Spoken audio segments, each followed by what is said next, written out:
Hello, welcome back to my channel, my astrology ramble corner of the internet.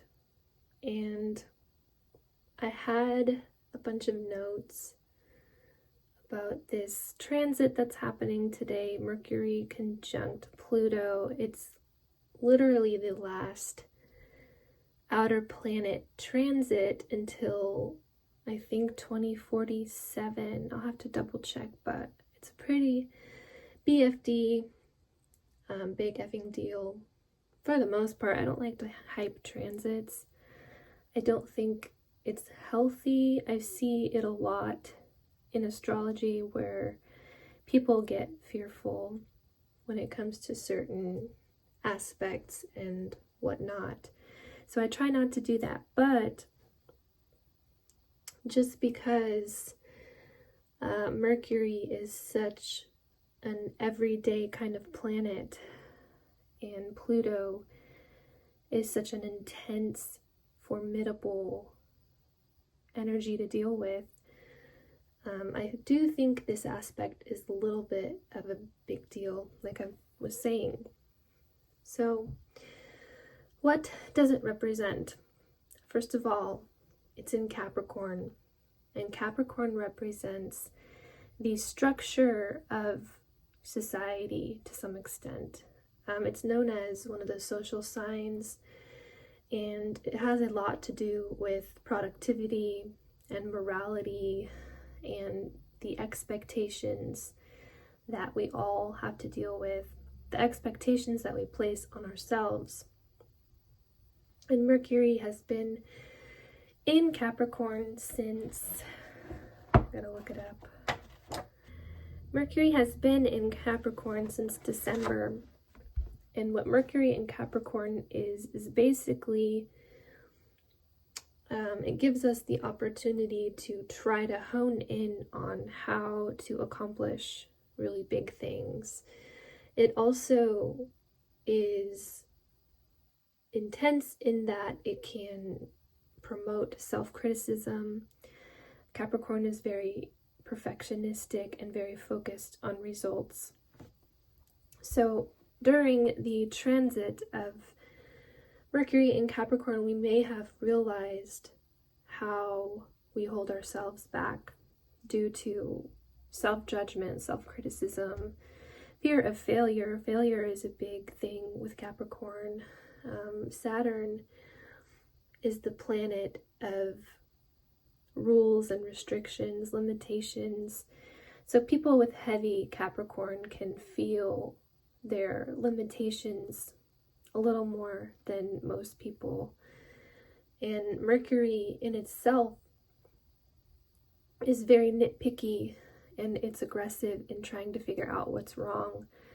It's a problem-solving planet. It gives us our reasoning abilities, our logic, our ability to detach.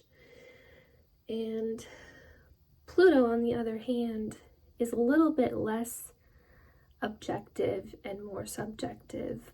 Pluto represents, in my opinion, the darker side of human psychology. I always see it that way. It's really the nitty-gritty of what's underneath.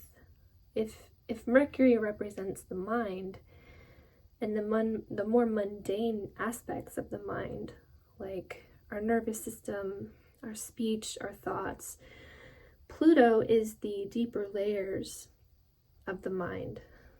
So having them in an exact conjunction, which they are today, it started at 9 Pacific Standard Time.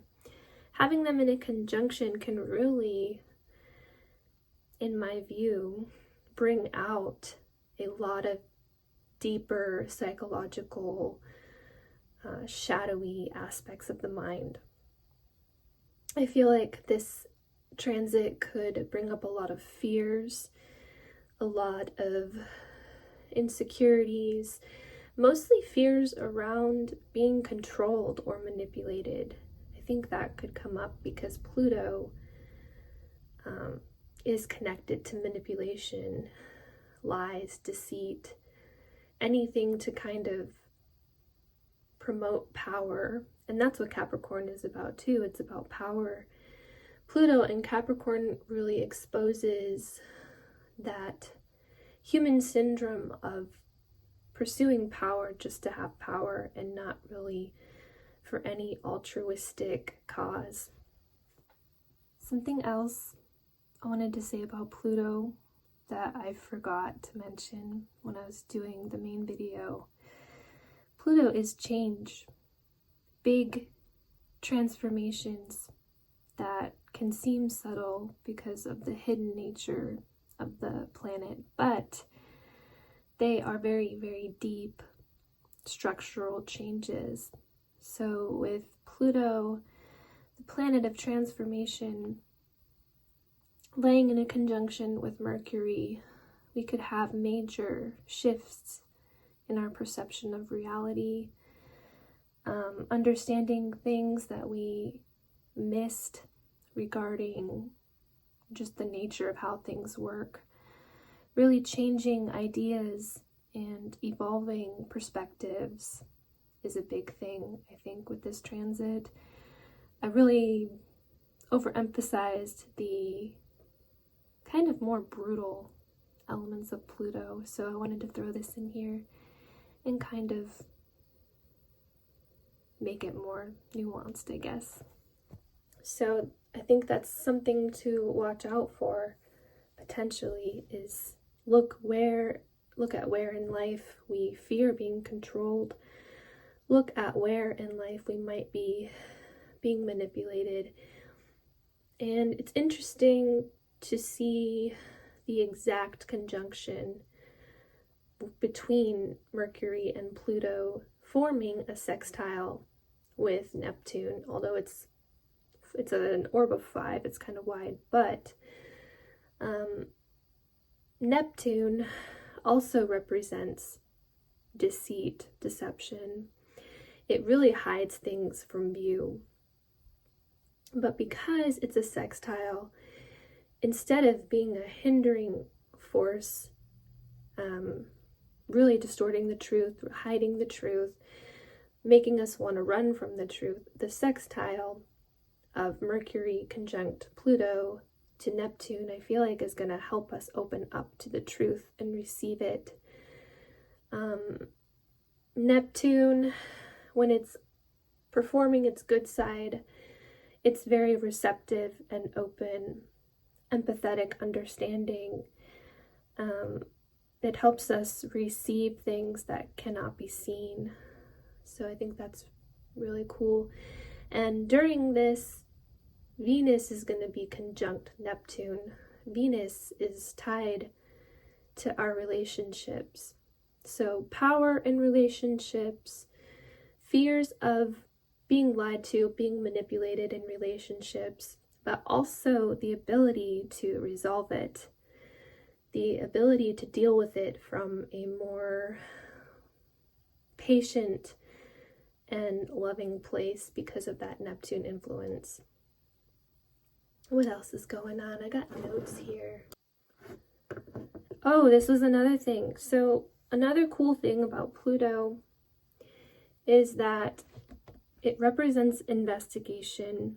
It represents really not taking things at surface value.